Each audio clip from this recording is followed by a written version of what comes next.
د باندې یو بیبي ده کونډه ده د سراقه بیبي ده د حارثه مور ده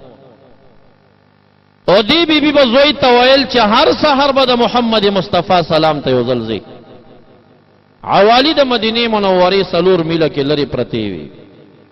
یو مازیګر او ماښام دی چې د حارثه او جوان الکانو سره په لوبو بوخت ماښام کې ورته مور وی نن د محمد مصطفی سلام کړی هغه غلی شو مورې زه خو په لوبو بوختم ما خو نه دی کړی چوکه پسې راخلی وی تا ته ما ویلو چې روزانه به د رسول الله سلام کې اوس ماښامي کې لاړ شو رسول الله ته سلام وکړه بیا راشه د گاون بیبیانې ورته عذر ته راځي چې دا ماشوم دی وبه یریږي مزل او فاصله ده بیا پاتې کېږي په سبا باندې ځي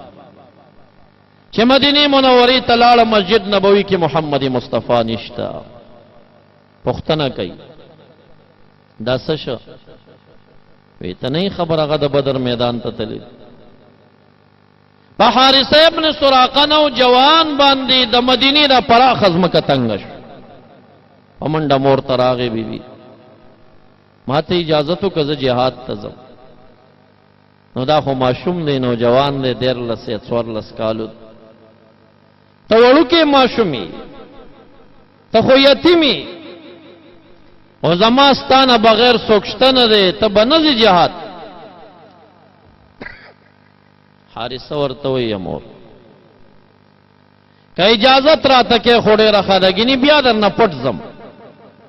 ښه به دا وي چې اجازت وکړه نو مور یې رانیسي او اجازت ورته کوي چې اجازت کومه خو زما یو شرط دی ګورې بچیه که شهید شوې او دا اویاو کسانو لایق د جهنم شفاعت اختیار خالق العزال درکو اجازت بیا ګورې ما یادونه باسي زمام سپارش وکړه بچه حارثه بن سراقه د مور نه اجازت اخلي او یکی تنها 150 کیلومتر مزل کوي د بدر میدان ته او چې څنګه ورسېدنو غزوه ګرمه ډنډ او بود د هغې نه مجاهدینو ته خدمت کوي اوبه راوړي هوا نه یو غشی راځي حارثه پې لګېږي په شهادت رسي 2 کرته د بدر د شهداو سلام الله را نصیب کړی الله دې موږ او تاسو ټول ورته بار بار بوز د حرمین شریفین او د عمره سعادت الله رب ذوالجلال 9 کرته را نصیب وسوک په مړیږي نه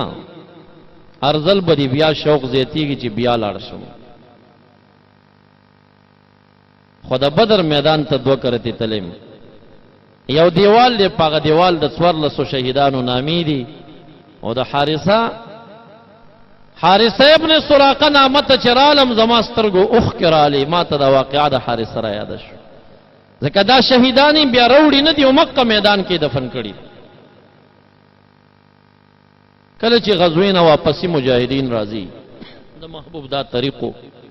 چې د دې اړه بس جهاد ته تنو صف اول کې بده روان مقدمه الجيش خو چې کله به واپسی راته نو د لښکر په آخري حصہ کې بده را او دا د زړور قومندان نه خوي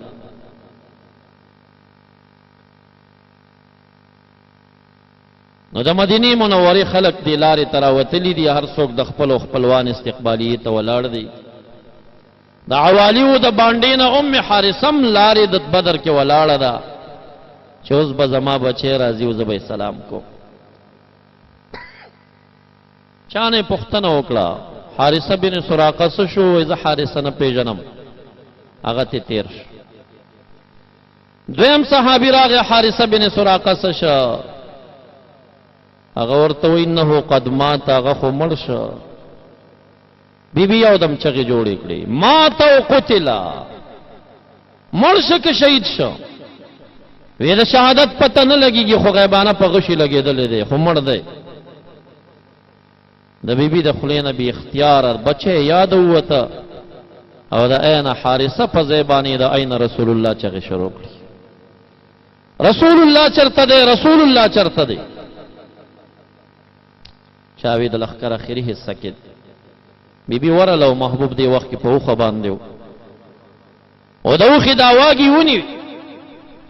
او رسول الله مبارک ته وایي ما ته زر زر وایا چې زوی می شهید دی که مړ دی که زوی می مړ وي او شهید نه وي نن به زما خالق ته زه وښایم چې مور د حارثه په ځان څه نخرې کوي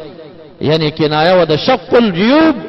او د ضرب الخدود نه زه به د جاهلیت د زمانې غونې مخ ته څپېړې ورکم زه به ګریوانو شلومه کم زوی مړ او شهید نه او که شهید شوی نو بیا راته بشارت او زیری راکا رحمت للعالمین چې د ام حارثه د زوی په فراق کې دا درمنې چغې واورېدې بیبي ته تسل ورکوي تحسبین انها جنة واحده بل هي جنان وانه لفي الجنة الفردوس الاعلى اے بیبي ستا دا ګمان دی چې یو جنت دی یو نه دی ډېر جنتونه دي او ستا بچی حارثه بن سراقه په جنت الفردوس اعلی مقام کې دی الله هلته مقام ورکړی ماشومانو دا مینه وه او د اصلي مینې پته